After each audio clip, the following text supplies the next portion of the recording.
नमस्कार, आप देख रहे हैं अमर उजाला।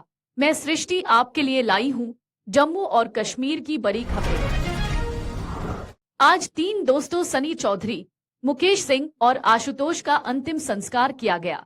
सनी पुलिस में एसपीओ थे और मुकेश एक दर्जी थे।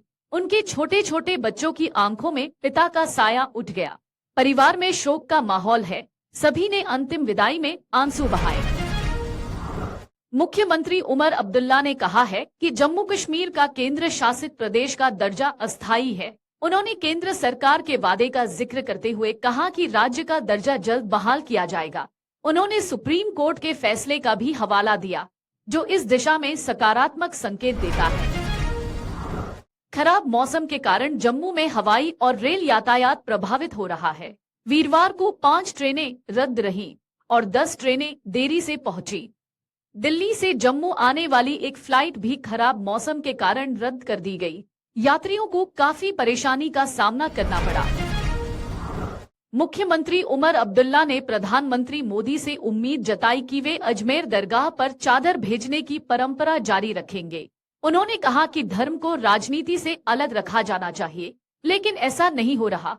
सीएम ने धार्मिक सहिष्णुता और सांस्कृतिक सम्मान पर भी जोर दिया। भद्रवाह के एक गेस्ट हाउस में संदिग्ध परिस्थितियों में 3 लोगों की मौत के मामले में विशेष जांच दल गठित किया गया है। एडिशनल एसपी विनोद शर्मा के नेतृत्व में टीम घटना के कारणों की जांच करेगी। पुलिस ने शवों का पोस्टमार्टम कर लिया है और मामले की जांच जारी है। मुख्यमंत्री उमर अब्दुल्ला ने कहा है कि राज्य सरकार इस बार बर्फबारी की स्थिति से निपटने के लिए पूरी तरह से तैयार है। उन्होंने पिछले साल तुलना में बिजली आपूर्ति में सुधार की बात की और कहा कि जम्मू और कश्मीर में सामान्य स्थिति बहाल करने में समय लगेगा। मुख्यमंत्री उमर अब्दुल्ला ने कहा कि उनकी सरकार बिजली वितरण घाटे को कम करने के लिए काम कर रही है। उन्होंने बताया कि 200 यूनिट मुफ्त बिजली योजना मार्च या अप्रैल में शुरू की जाएगी। मीटरिंग को तेजी से लागू करने पर जोर देते हुए उन्होंने बिजली कटौती की स्थिति पर भी प्रकाश डाला। जम्मू कश्मीर में कड़ाके की ठंड और बर्फबारी का दौर जारी है। चिल्ले कला के बीच कश्मीर घाटी में नए साल की पहली बर्फबारी हुई। जम्मू में अधिकतर क्षेत्रों में ठंड बनी हुई है और मुगल रोड 5वें दिन भी बंद है। आने वाले दिनों में और बर्फबारी की संभावना है। जम्मू कश्मीर के मुख्यमंत्री उमर अब्दुल्ला ने कहा है कि उनकी सरकार को कामकाज समझने में समय लगा, लेकिन वादों पर कायम है। उन्होंने बताया कि 200 यूनिट मुफ्त बिजली योजना मार्च से अप्रैल से शुरू होगी, लेकिन मीटर लगाना जरूरी है। बिजली की खपत आपूर्ति से अधिक है, जिसके लिए नए परियोजनाओं की आवश्यकता है।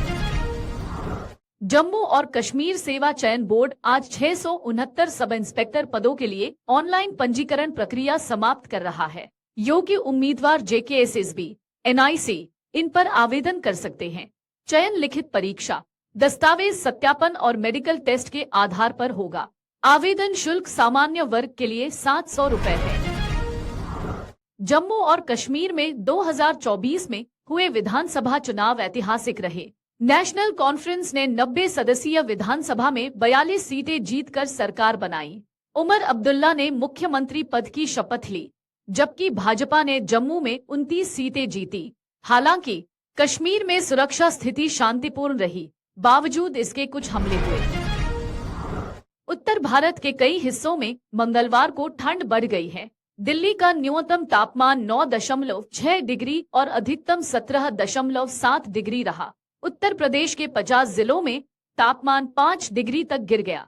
हिमाचल में बर्फबारी की संभावना है, जबकि दिल्ली में प्रदूषण का स्तर बढ़कर 283 हो गया है। जम्मू कश्मीर में अनुच्छेद 370 को हटाए जाने के बाद से सुरक्षा बलों ने आतंकवाद पर काबू पाने में महत्वपूर्ण सफलता हासिल की है। पिछले 5 वर्षों में 54 आतंकवादी ढेर किए गए हैं, जबकि स्थानीय युवाओं की आतंकवाद में भर्ती में गिरावट आई है। पुलिस की नई तकनीकों और रणनीतियों ने स्थिति में सुधार लाने में मदद की है। अगर आप ये वीडियो YouTube पर देख रहे हैं तो हमारे चैनल को सब्सक्राइब करें और बेल आइकन को दबाना ना भूलें। अगर आप Facebook पर ये वीडियो देख रहे हैं तो हमारे पेज को लाइक करें।